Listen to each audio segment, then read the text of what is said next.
नमस्कार, मैं हूं ब्रिजेंद्र यादव। आप देख रहे हैं राजनीति का सच। आज हमारे साथ कुलदीप यादव हैं।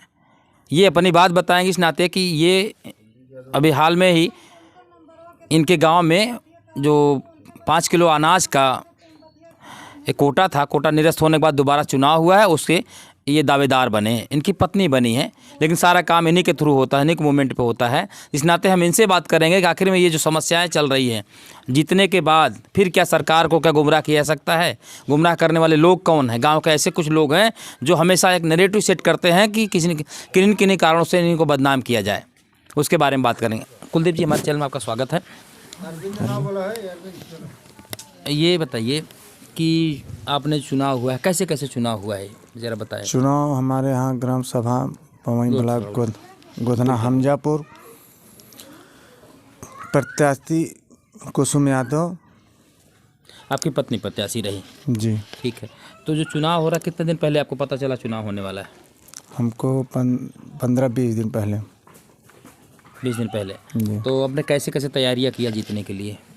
क्या कहा लोगों से, क्या उम्मीद जताए? हमने जनता से हाथ पैर जोड़े, बोले सरकारी अनाज दुकान हमारे सस्ते गले की हमारे यहाँ आवंटित करिए, हमारे पास लाइए, हमको जिताइए, उस योग्य बनाइए, हम आप लोगों के साथ रहेंगे। अनाज जो हो पूर्ण रूप से दिया जाएगा, आपकी कोई समस्या नहीं आएगी और सरकार से हर विधि विधान से अनाज के लिए लगा जाएगा। सरकार हम लोगों को देती है अनाज। ठीक है। अभी बताइए, अब तो आप जीत गए हैं, तो जनता की सेवा कैसे करेंगे? जनता की सेवा हम अपने हार्दिक दिल से करेंगे, तन मन से। जो समाज में जो सरकार से आएगा उसको दिया जाएगा और उसको पूर्ण रूप से हम निभाएंगे। बात है कि आपके पीछे यहाँ पर आपके गांव में एक नेगेटिव सेट है, दोबारा इसको चुनाव कराने की बात कही, दबाव बनाया जा रहा है, शिकायत हो रही है। ऐसी शिकायत कैसे हो रही है, क्या है मामला इसका? शिकायत हो रही है कि चुनाव पूर्ण रूप से मतलब नहीं हुआ है। जैसे मतलब बोल रहे हैं कि जैसे कोई बाहरी आ रहा है, बाहरी लाए हैं तो चुनाव गलत कराए हैं और हमको मान्य नहीं है, यही सब दबाव। ये लोग नैरेटिव फैला रहे हैं। हाँ, देखिए कौन लोग हैं जो ऐसे काम कर रहे हैं, जो हालांकि ऐसा होता नहीं। मैं आपको बता दूं, कुलदीप भाई बहुत ज़्यादा जानकारी नहीं बेबाकी से नहीं बात कर पाए, लेकिन आपको बता दें, जो चुनाव होता सरकार के एक जिम्मेदार अधिकारी आते हैं, उनकी सारी टीम आती है, उनके सारे विभाग आते हैं। उनके विभाग के बाद जो नेतृत्व होता है, वोटिंग पड़ती है, कई सारे मुद्दों पे बात होती है, इसके बाद लिखा पढ़ी होती है, इसके बाद लोग जो जीतता है उसी के सर पे सेहरा का ताज बजता है। तो लेकिन अब सवाल उठ रहा है कि गांव में कुछ लोग जो मैं कहूँगा अपनी भाषा में अनपढ़ किस्म के हैं, जिनको जानकारी नहीं है, वो लोग बिना मतलब के मुद्दों को बना रहे, गाँव में भटका रहे हैं। इसी नाते हम आए हैं पत्रकारिता। अगर हम करते हैं, हम निष्पक्ष करते, निष्पक्ष दिखाते हैं। हालांकि वीडियो बना रहे हैं, इसको बनाने के बाद लोग कमेंट भी करेंगे, तो हम इस बात को फिर से दोबारा चर्चा में लाएंगे, लोगों को मिलाकर, कि आखिर में जो ये नाइंसाफ़ी वाली बात लोग करते हैं, ये कौन लोग हैं जो गांव के जो माहौल को बिगाड़ना चाहते हैं। हम तो चाहते हैं उनके खिलाफ एक कार्रवाई की जाए अगर ऐसे लोग हैं। तो कुलदीप जी बताइए, जो मामला है, आपकी पत्नी जीती हैं, तो कैसे लोग आप डरे हुए क्यों हैं? क्यों ऐसा डर रहे हैं? आप तो जीत गए हैं, बात खत्म हो गई, प्रशासन अपना काम करेगा, आप डरते क्यों हैं? हमें डर तो है पब्लिक समझ जो चुनाव के मतलब बोले कि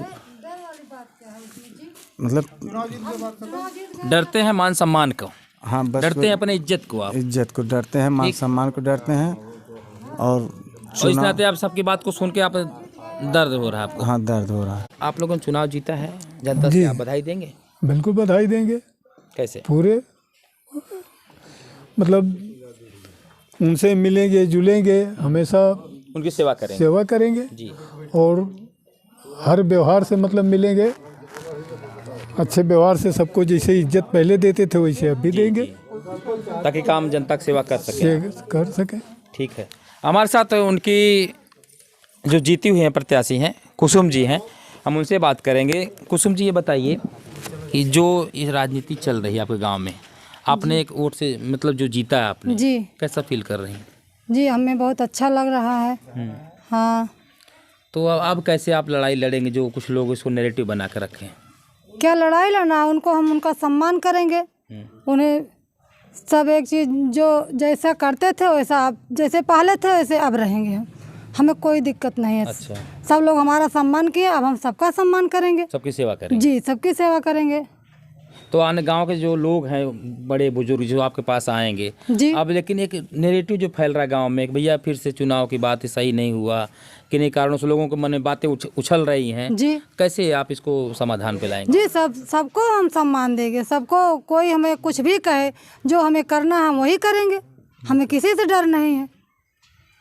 डरने की बात नहीं है, डरना मुद्दा नहीं, डरना होता आदमी सम्मान से डरता है। जी, आप अगर सही काम करेंगे डरने की जरूरत नहीं, सरकार आपके साथ खड़ी, क्योंकि सरकार के नुमाइंदे ही आपके साथ खड़े होकर आपको उन्होंने एक सर्टिफिकेट के तौर पे देंगे जी। कि भैया आपके चुनाव के जीती हैं, आप किसके हकदार हैं। जी जनता आपके साथ खड़ी, आप वोट से जीती हैं। जी, तो क्या कहेंगे अंतिम में आपके गांव वालों को, कैसे कुछ संदेश देंगी आप, क्या कहेंगे लोगों के लिए?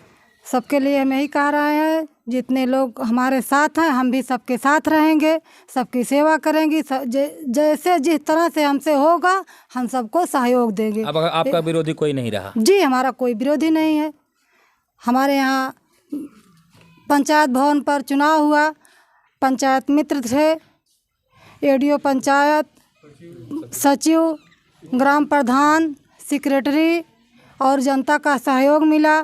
सब लोग हमें सहयोग दिए, पूरी फोर्स थी, खुली मीटिंग हुई और 10 तारीख को चुनाव हुआ और जो है अब विजयी हुई। हमारा विजेता घोषित किया गया हमें 21 वोट से। ठीक है, धन्यवाद मैडम। चलिए बोलिए। देखिए, ये है गांव की कुसुम जी, इन्होंने चुनाव जीता है कोटे को लेकर। जो मोदी जी बीजेपी सरकार कहती लगातार 5 किलो अनाज की बात करती, वही बंटवारे को लेकर गांव के कई सारे ऐसे प्रत्याशी आए, लेकिन हमें लगता है गांव में हम भी घूमे हैं, 2 दिन लोगों से मुलाकात हुई, तो कुछ लोग कहते हैं सरकार के दबाव में काम किए, कोई कहता है पैसा लेके काम किए, कोई कहता है अधिकारी मैनेज होकर काम किए हैं, लेकिन ऐसा नहीं है। सरकारी तंत्र है वो हमेशा आरोप के घेरे में रहता है और हमेशा आरोप लगते हैं, लेकिन सरकार अपना काम मुस्तैदी से करती रहती है। तब तक ले नमस्कार। ब्रिजेंद्र यादव, आजमगढ़।